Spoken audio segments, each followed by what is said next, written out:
What's going on, everybody? Welcome to another episode and edition of the Fight Factory Wrestling Podcast, the show that the pro wrestlers watch, coming to you live from the Richard Lucas Chevrolet and Subaru studio outside of Chop Studio. Is that all right? You like the tagline? No, I was going to say, do they? They do. They do. They do. Shut up, guys. Anyway, this is Dave Sturchio. That's Tommy D over there. That's Chris Payne, and of course, making his return, Tommy Tequila from his sabbatical. I hope you're well. I know that situation was very, very tough for you.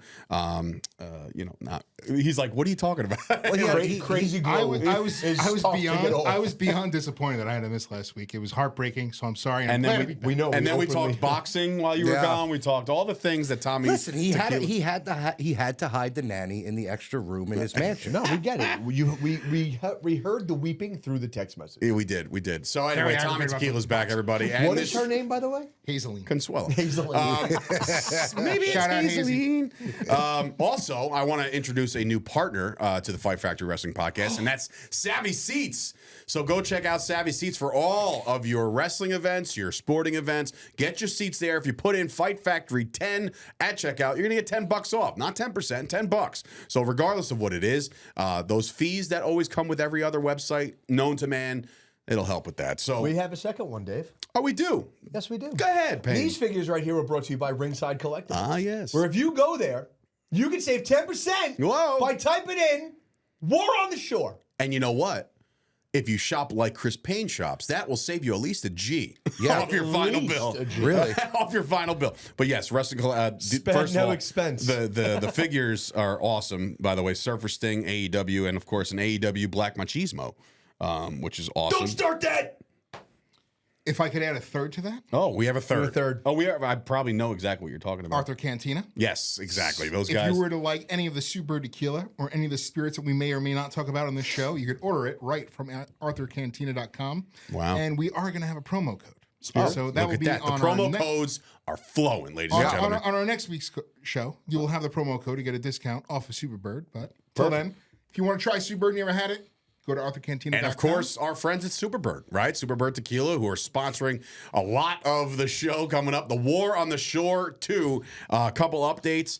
Everybody calm down. If you bought a ticket to see Joey Janela, he will be there. In some capacity, he'll probably be wrestling. If I'm a betting man, Joey Janela will not miss an opportunity to wrestle. Joey, if you are watching, because this is the show that pro wrestlers watch, Superbird will sponsor your stem cell to get you this short. So hit me up, Joey. He did post that he was being worked on by our good friend Crowbar as far as the rehab process is concerned. So Crowbar, who is just the gift that keeps on giving, Crowbar has been helping pro wrestlers get back.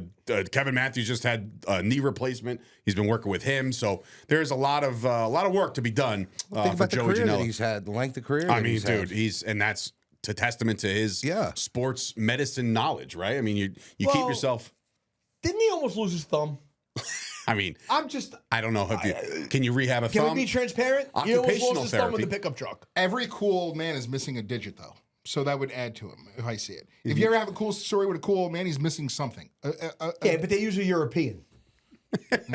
Well, like I had to bite my hand off the rails escape already. the prison system in Croatia. I wanted to reaffirm the talent. By the way, that's Black authentic. Machismo. Authentic. No. The Goblet. Goblet. There it is. Saborium? The goblet. Oh, no, excuse me, chalice. Sponsored by Gangrel, who is our VIP first announced guest that we're going to have there. We've also already announced Casey Navarro, Crowbar, we just mentioned him, Effie, we just announced Ben Bishop, Real One, and Marcus Mathers, who has been WWEID. We'll get into that because there's a lot of cool shit to talk about when it comes to that.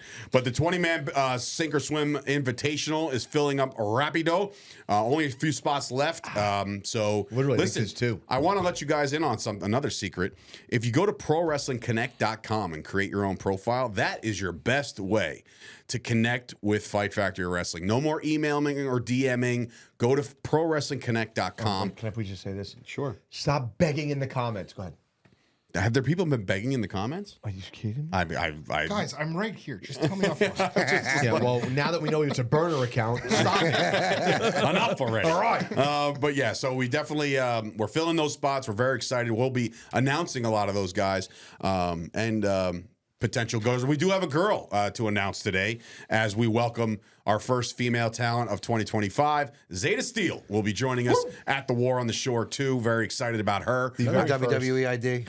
Very first one signed to WWE. So now we have 2 WWEID people coming down there. So you would just have to assume that Triple H, good old Trips, who's going to watch this, definitely. 100% will see this show and notice.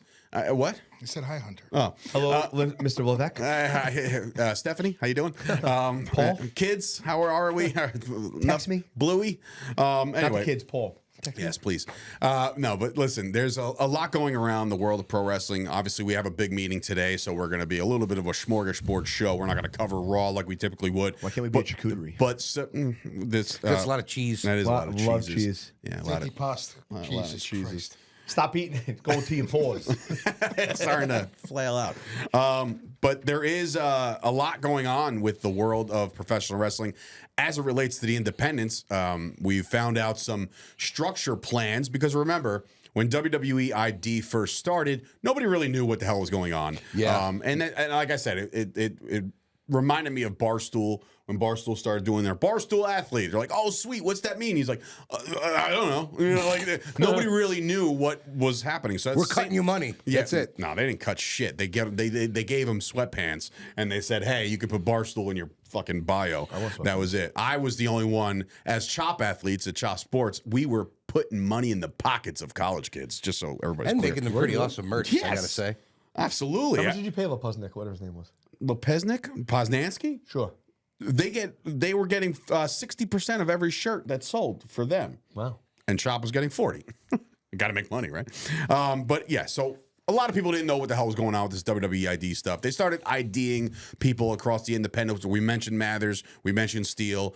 Bryce Donovan. Bryce Donovan's another one. Creative Pro, New York student who is, again, great career so far.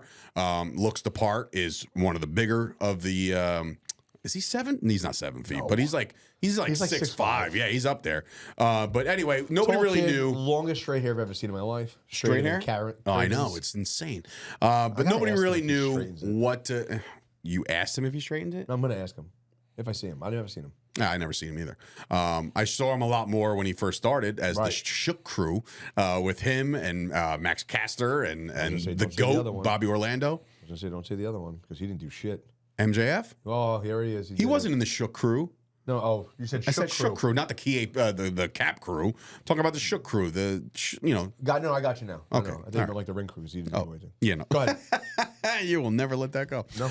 Anyway, Fucking so 40 years old. WWE ID has finally put into place something very, very cool and innovative. I want all of you guys' thoughts on this because I think it's timely and it's something that people are very excited about.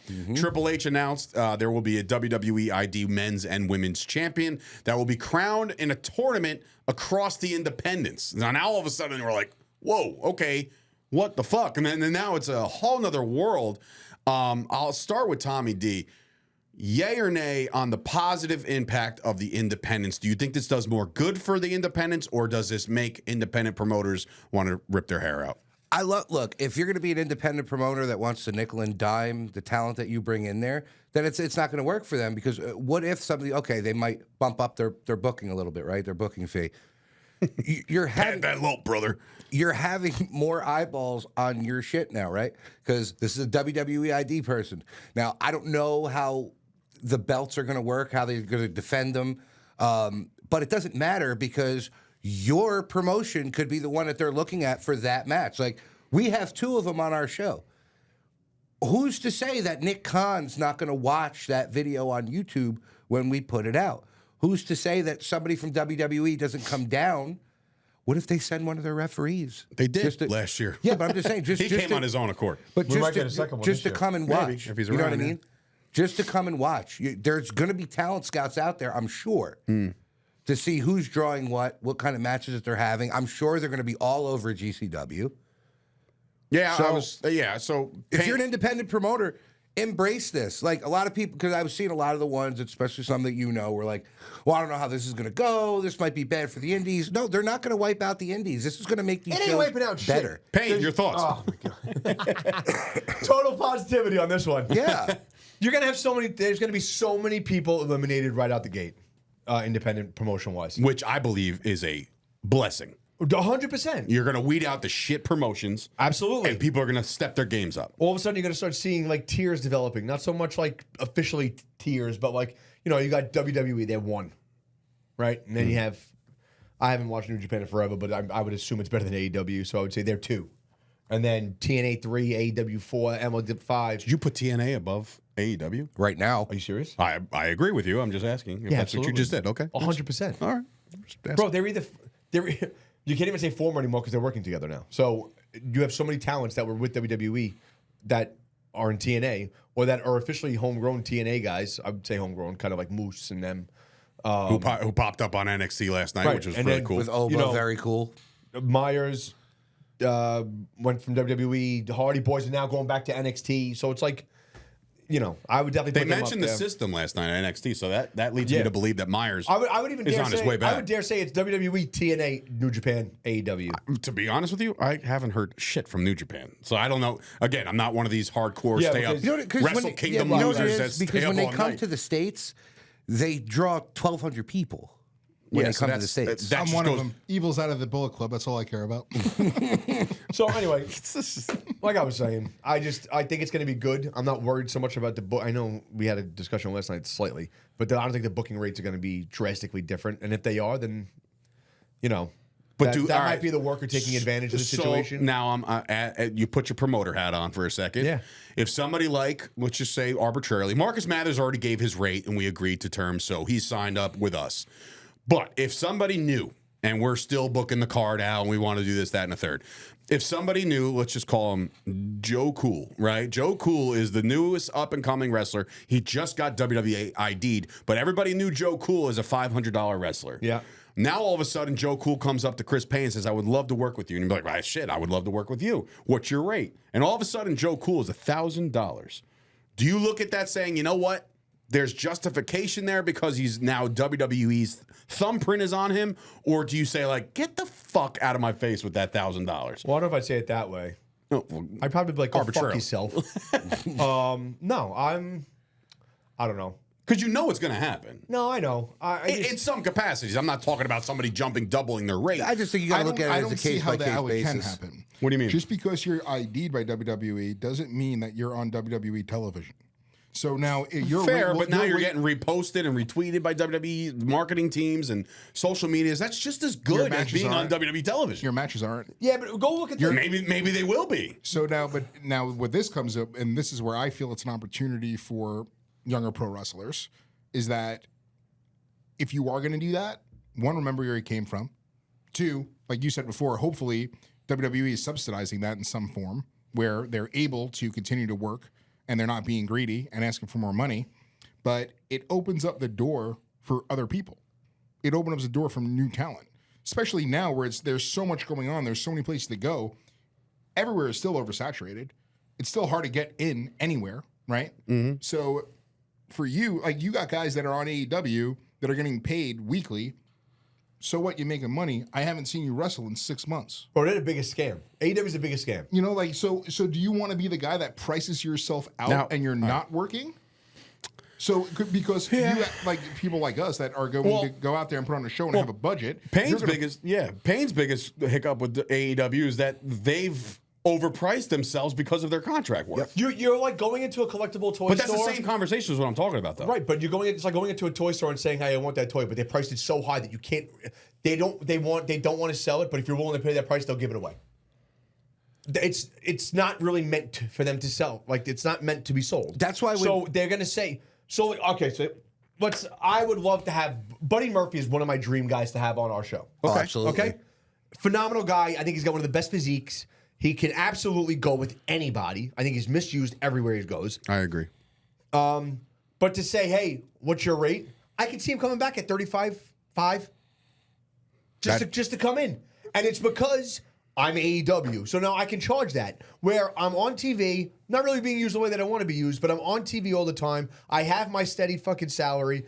I don't have to do you, but if I do, this is what I'm asking for. And if you're nuts enough to pay it, so good for you. But who are you faulting there? Because I mean, to me, if I'm faulting Because if I'm Buddy Matthews, right? Roger. Yeah. If I'm, I was about to say Buddy Rogers. if I'm Buddy Rogers, no, if I'm Buddy Matthews, I'm also If you're Buddy Rogers, I'm gonna dust you off. I mean, I am doing that on purpose. I'm saying like, I don't want to like, for instance, like, again, these are the. I blame their agents.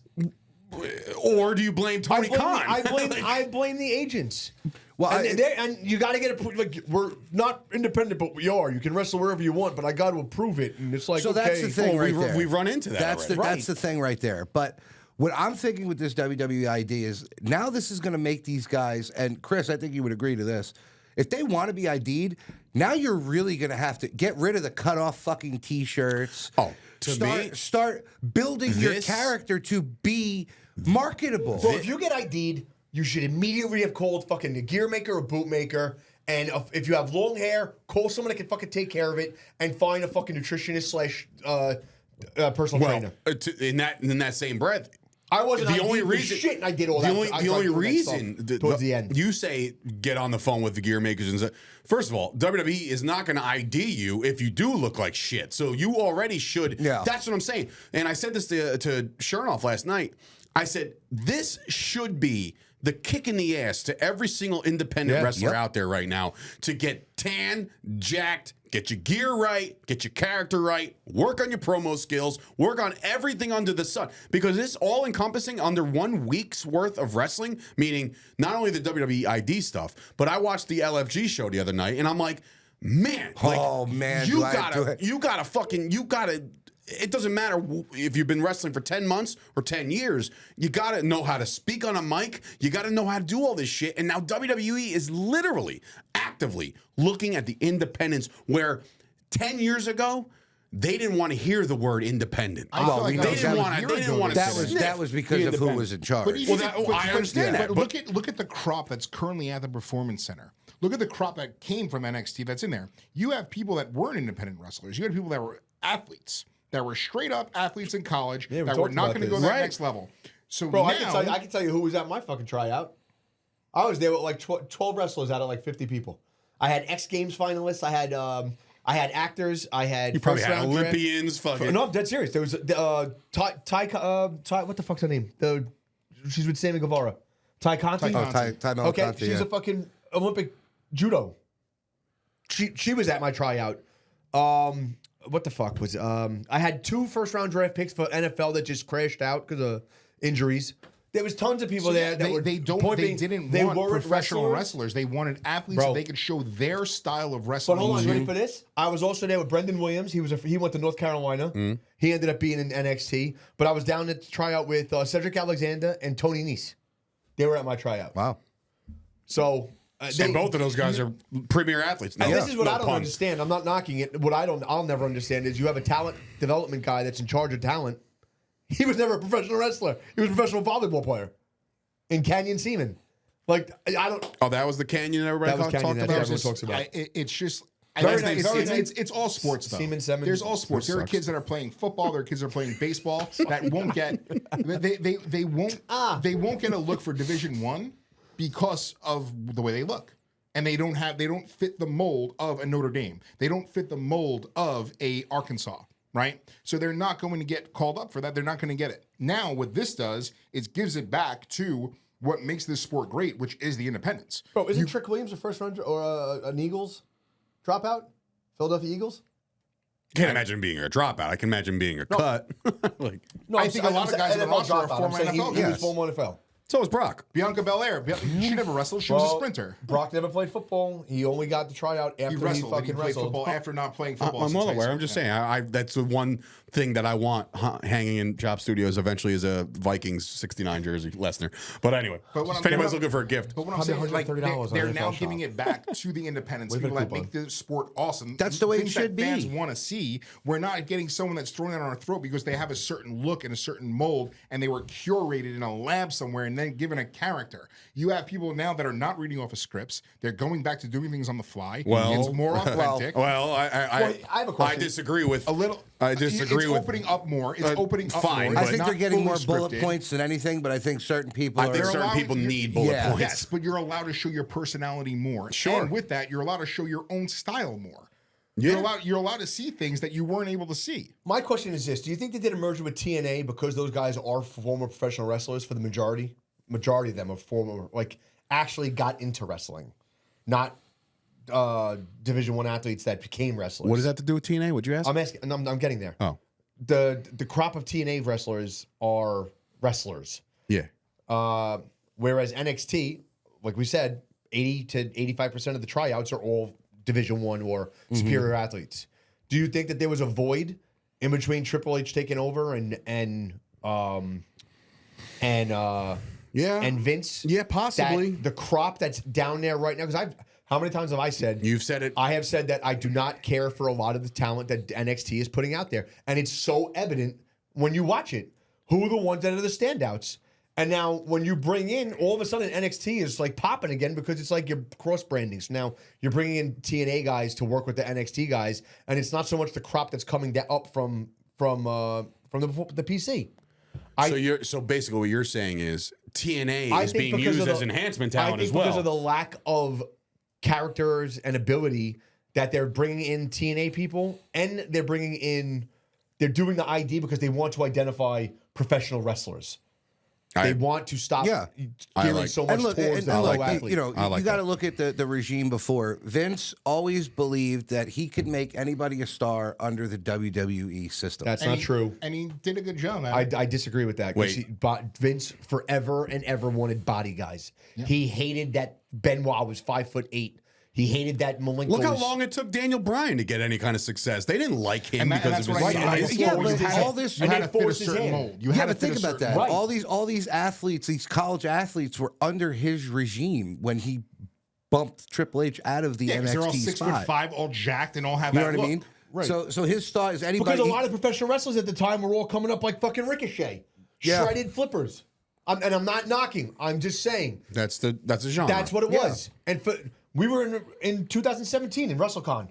It was more evident than ever that independent wrestling was flips, high profile wrestling, spot monkey stuff. Indie darlings. Here's one thing that I took from LFG. Am I saying that right? Yes. Feature great. Mm-hmm.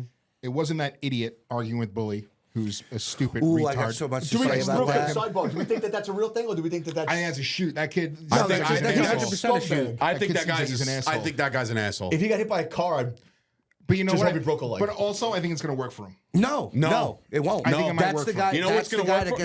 You know where it's going to work for him? Booker liked him after he did the second one. No, see, that's no. Yeah, to a point. If he listens and knows how to turn it the right way. Do you know where that's going to? You know that where that's going to put him? And again, not knocking it, Miz.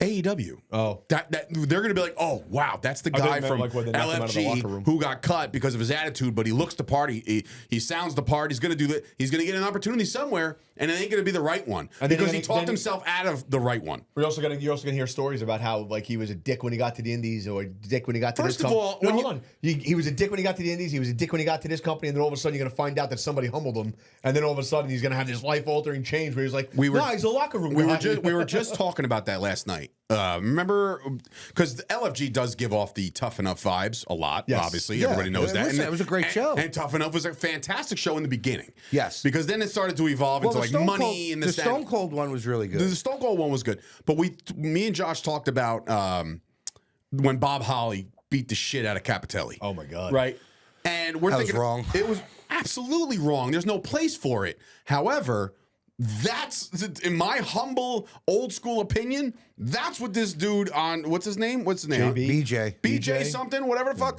That's what this guy needs.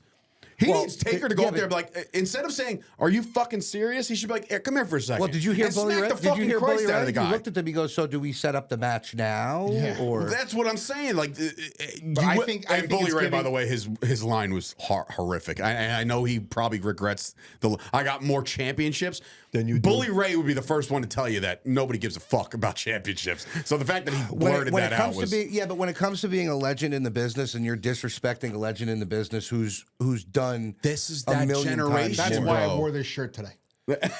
Legit, why I wore that shirt today. That's the generation. The people think These kids, they think they're entitled because they either A, look like a fucking shiny new Ken Barbie doll and can bench 300 or whatever the case may be, and they can sprint and they can jump and they can all the things that pro wrestlers are supposed to be able to do, right? Now you think because of that, you got the world by the balls. And that's where you're wrong. Because when you get in the face of a guy like Bully Ray or The Undertaker, Booker T, even Mickey James, who is bubbly and happy, she will let you have it as well. Yeah. And she should. And they all should. This kid has no business being where he's at right now. That I was trying to prove what I was blown away by LFG is that he is one of hundreds of people.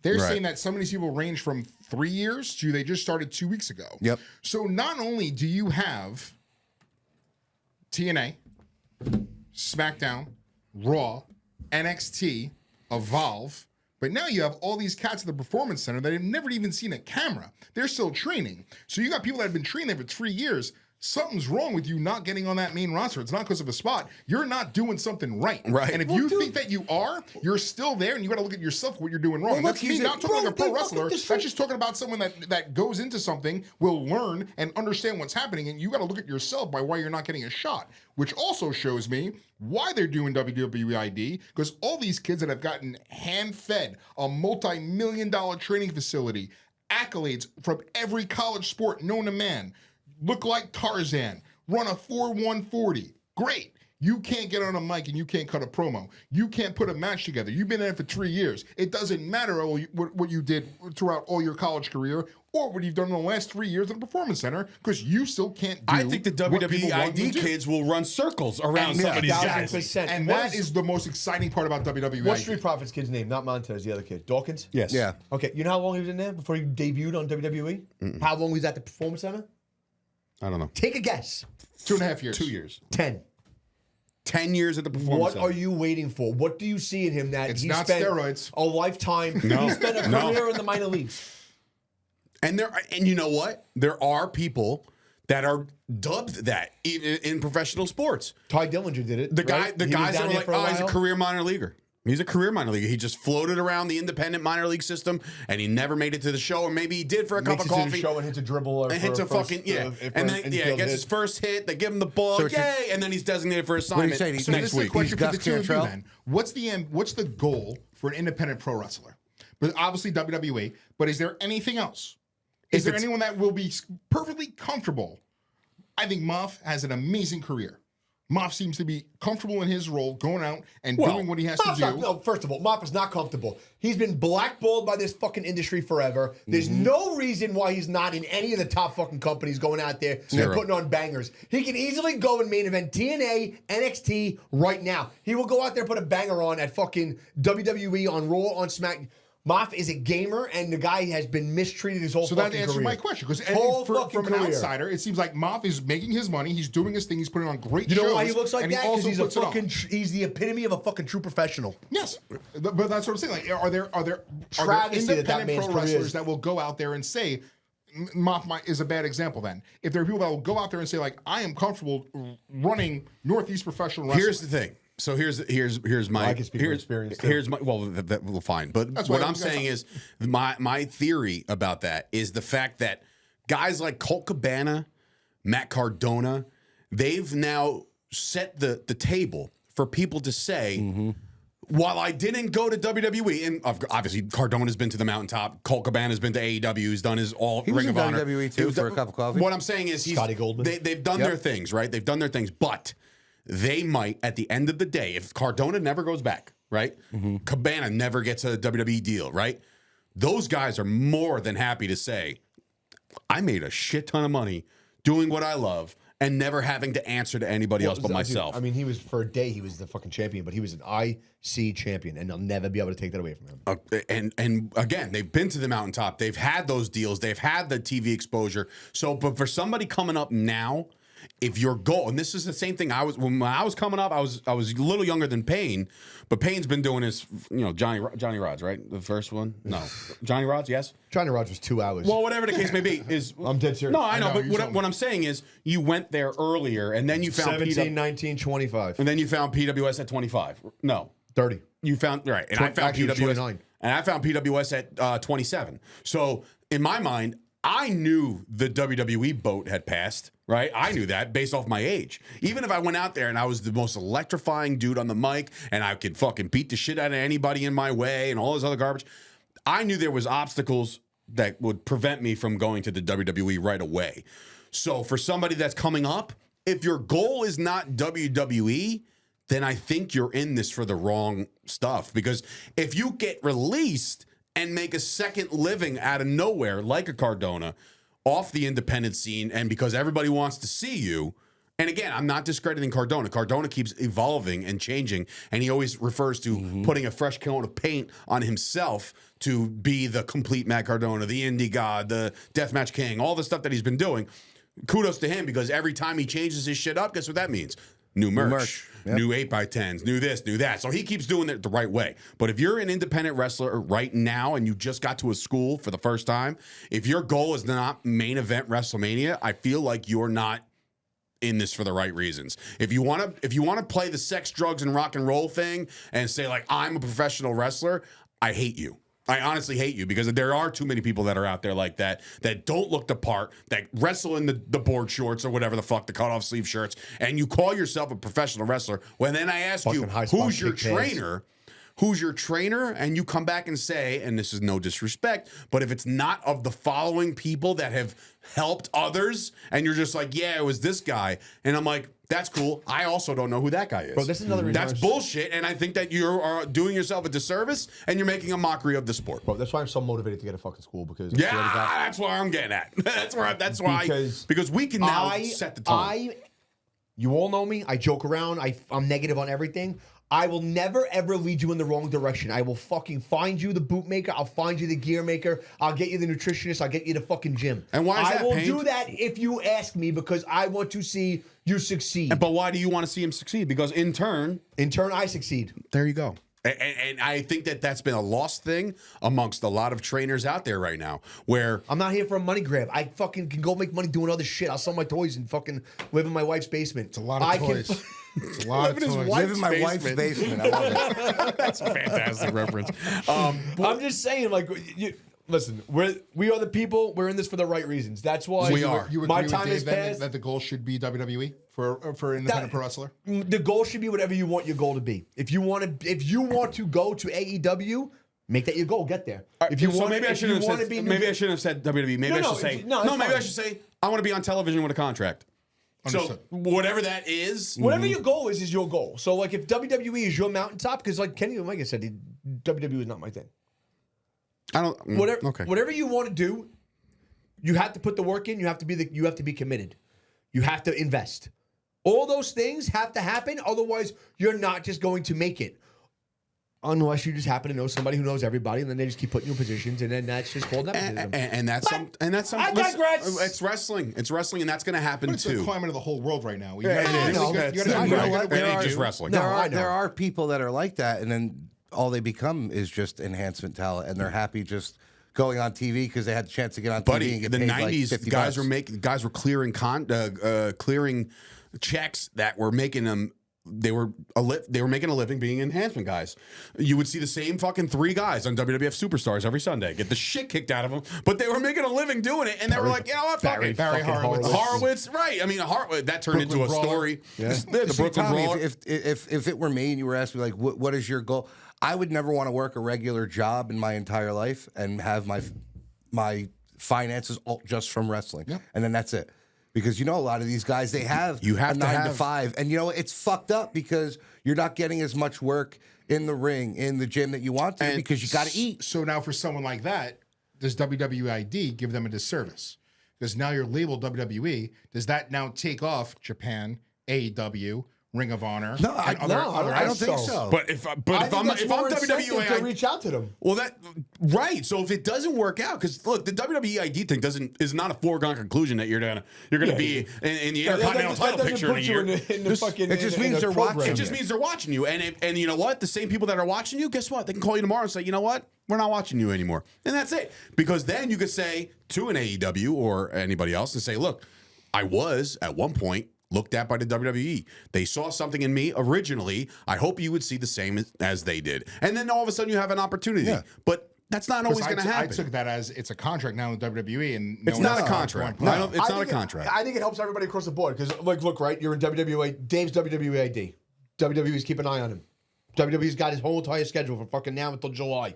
All of a sudden, what's this War on the Shore thing? Let me look at that. Click, and all of a sudden, Fight Factory pops up, and bam, it's on a beach, and holy shit, look what they did last year. Now all of a sudden, it's like they might be a promotion. We might send our guy down there too. The industry has gotten, Tommy, the industry has gotten the kick in the ass that it needed, and just like Payne said before, a couple minutes back, where he said that this is going to sift out the bullshit. It's going to, and I'm sorry to announce that all of you independent wrestling promotions that are just don't give a shit about your talent, about paying your talent, about taking care of your talent, about just performing on a boardwalk next to a bathroom. Money grab, like, using the fucking young boys. And it goes on way too much. And in that same breath, I also want to say that, please, going forward, the guys that are already made it, like a Moff, to me. He's made it, right? And where he should be is not where he is, right? But what I will say to guys like Moff and the guys like that are on the independent scene that are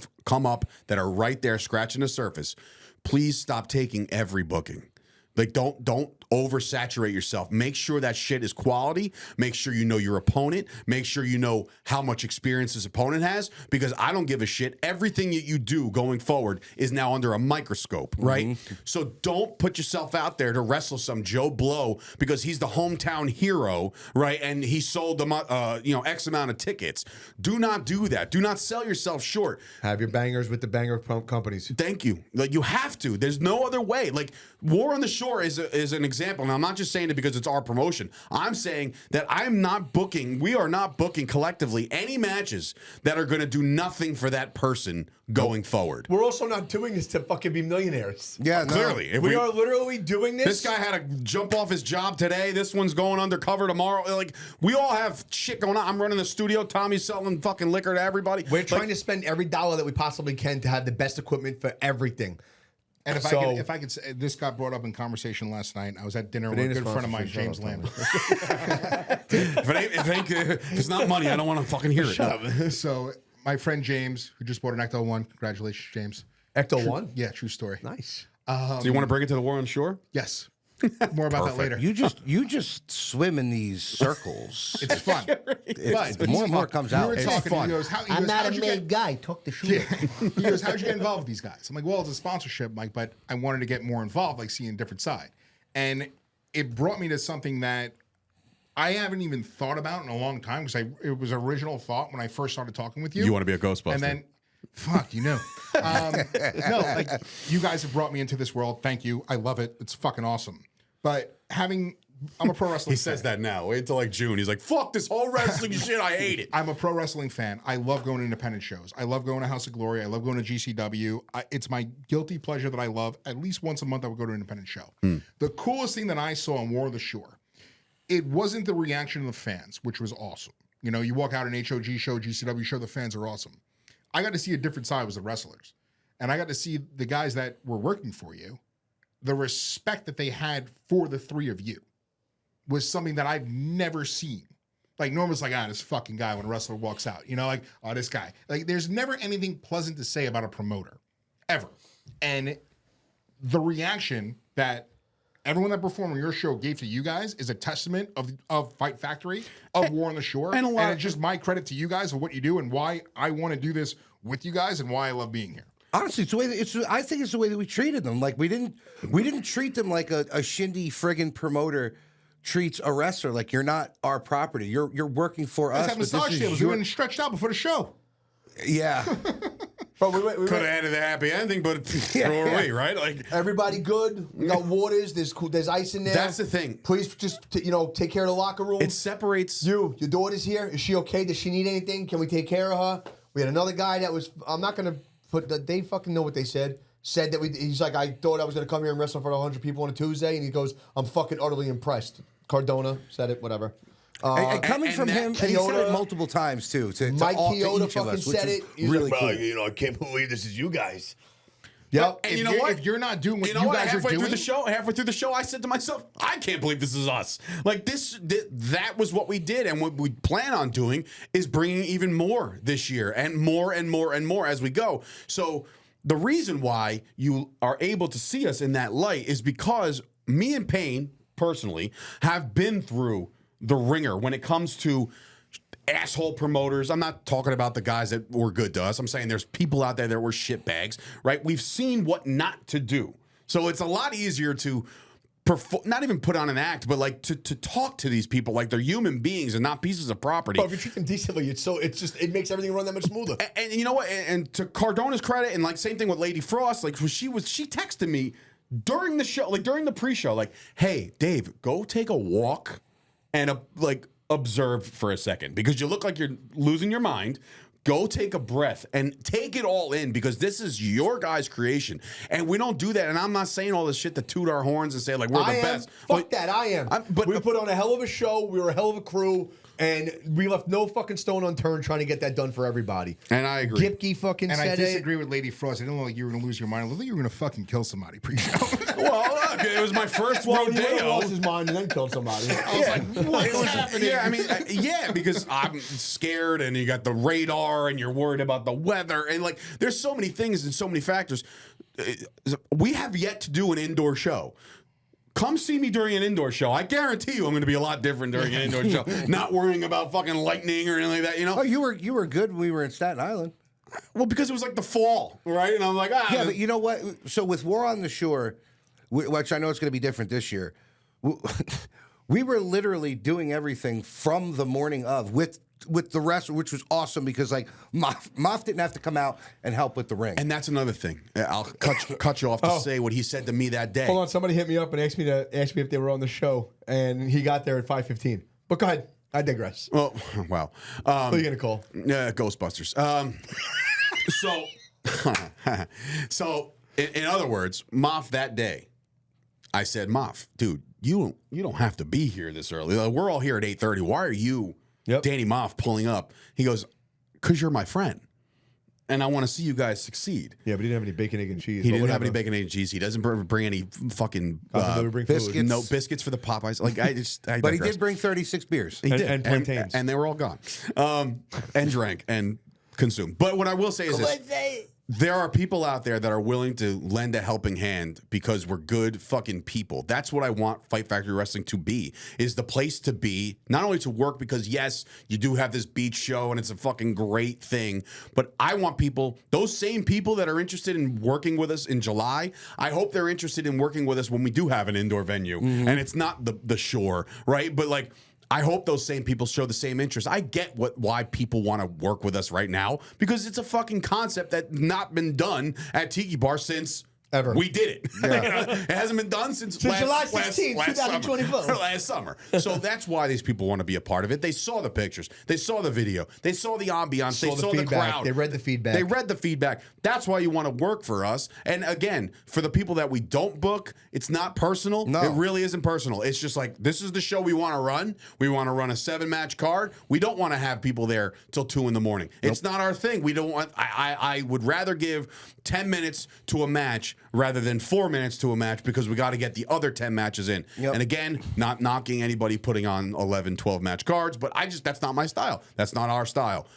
So for the people that we don't book, I do apologize. It's brutal for the fans too. Like, of course, I've been part like the one that Rob and I were at was 15 fucking matches. Yeah, dude. You realize how fucking brutal that is? Like we're like, what the fuck? We just want to go. Extremely long. But speaking of extremely long, we don't want to go too much longer because we do have a significant meeting coming up with a great group of dudes, and we can't wait to discuss all of that stuff. But what I will say is this: War on the Shore 2, get your tickets right now. It's across all of our social medias. We're announcing more people as we go. The matches we're going to be announcing very, very soon. We're going to be filling in that 20-man over the top rope invitational. We'll be doing all that shit. So keep your eyes and ears peeled to the social media accounts. Follow all of us individually, respectfully. Give everybody a follow. Give everybody some love, and we'll call it like that. So that is an episode. Next week we'll get into. Next week, we'll get into our, I almost said our War on the Shore predictions. No, our Elimination Chamber predictions, where we have all this, the things. There are things I definitely want to bring up. Cena. Yeah, right. Stories. The chamber matches. Show's over. Why KO and Sami Zayn are at this show and maybe not Mania? Maybe it's two. I don't know. We'll Maybe see. one guy screams through his promos and cries the whole time. Maybe that. Possibly. We will do all that. We'll discuss all that next week. Tommy, on the get the tables. On the Fight Factory Wrestling Podcast. Dave Sturchio, Tommy D, Chris Payne, and Tommy Tequila. We'll see you guys next time right here on the Fight Factory Wrestling Goodbye. Podcast. Testify. Yeah. What's up?